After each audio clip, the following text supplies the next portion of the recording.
of musukh. There's a whole group of animals that have been declared haram in Shia fiqh based on fabricated narrations that claim that the reason why they're haram is because they are reincarnations of sinful humans. And this is their attributed, this kind of khurafat is attributed to our imams, mostly through weak and fabricated chains, but sometimes occasionally, you shouldn't be surprised.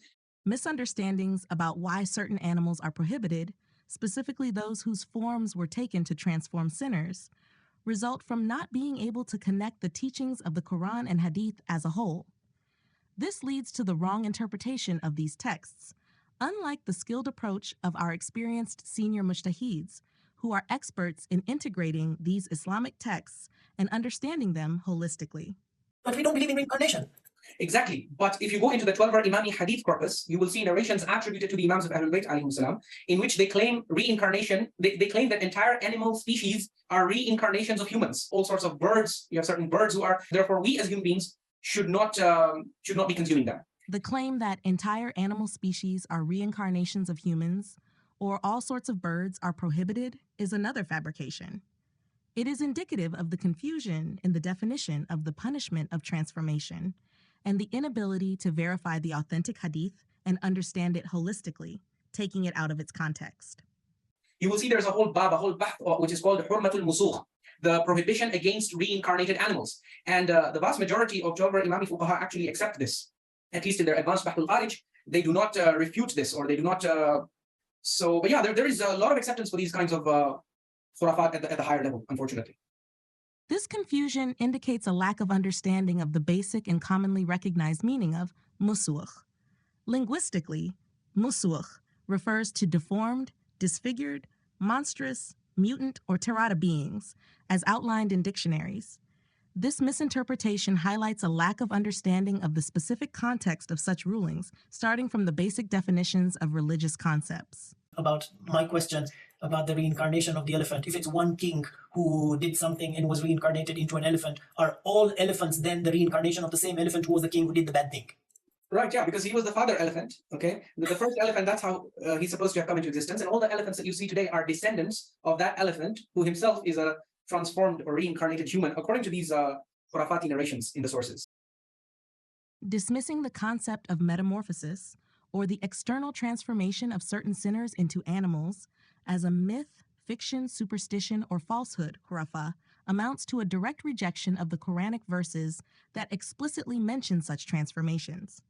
These include Surah Al-Baqarah 265, Surah Al-Araf 766, Surah Al-Ma'idah 560, Surah Yasin 36, 67. Such an attitude reflects a disregard for the clear indications provided in these verses, which affirm the reality of these transformations as a consequence of divine judgment.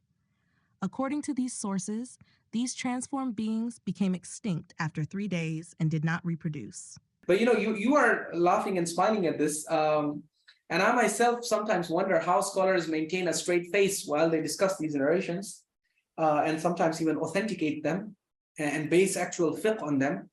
But yeah, unfortunately, this is a sad reality. Mocking and rejecting the concept of metamorphoses or transformation of sinners mentioned in the Quran and authentic hadith, dismissing them as myths or khurafat, often stems from a rejection of authentic texts and reliance on personal opinions. Rai. This practice, which the jurists of the Shia 12-ver school strictly prohibit, is permitted in some other Islamic schools. Such reliance reflects a lack of holistic understanding of authentic sources and a failure to apply sound logical methodology.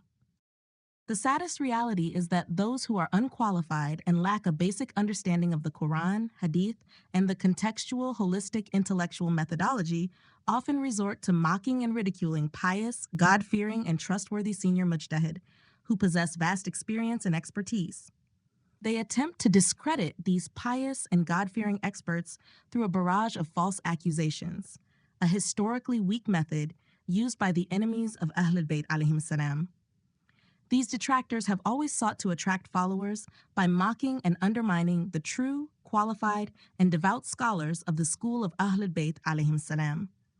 Tragically, this destructive pattern persists even today. So somebody in the chat has just written, Allama Majlisi was against reincarnation and supported Raja. So This highlights that even a layperson understands that Twelver Shias entirely reject the absurd concept of reincarnation. I don't know if this is correct. The correct is distinct from the concept of the minor resurrection, Raja, of some humans in this world, as narrated in Twelver Shia books of Hadeeth. This is also in line with the examples in the Quran, such as in Surah Al-Baqarah, verse 259. Reincarnation, minor resurrection, and the transformation of sinners are entirely separate concepts. These three concepts are fundamentally different. How can someone, confused and lacking basic knowledge of these commonly understood distinctions, accuse senior, highly experienced pious jurists of fabricating jurisprudence? Such accusations reflect a lack of understanding, confusion, and ignorance about basic religious terminologies found in Islamic texts.